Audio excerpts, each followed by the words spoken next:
If you're seeing the Epic Games Launcher error 0xc00007b, don't worry, you're not alone. And in this video, I'm going to walk you through the fastest fixes step by step. This error usually happens when the launcher has a problem starting properly, and it can be caused by a bad install, missing system files, or Windows needing an update.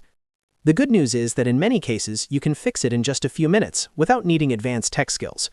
If this video helps you out, make sure to hit like and subscribe for more quick PC fix tutorials. Alright, let's jump right in. The first thing you should do is restart your PC. This sounds simple, but it can clear temporary glitches that may be causing the launcher to fail. After the restart, try opening Epic Games Launcher again and see if the error is gone. If it still shows up, the next step is to reinstall Epic Games Launcher.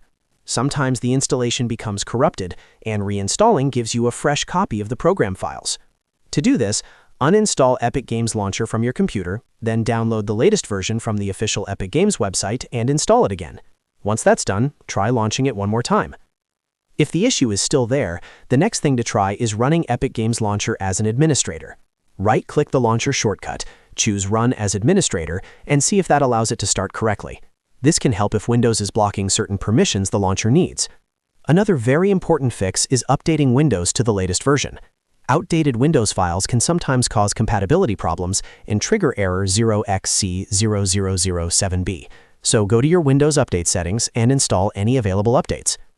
After the updates are finished, restart your computer again and test the launcher. In many cases, one of these steps will solve the issue right away. If you've tried them in order, you've already covered the most common causes of the Epic Games Launcher error. Take your time, follow each step carefully, and make sure you test after every change so you know what fixed it.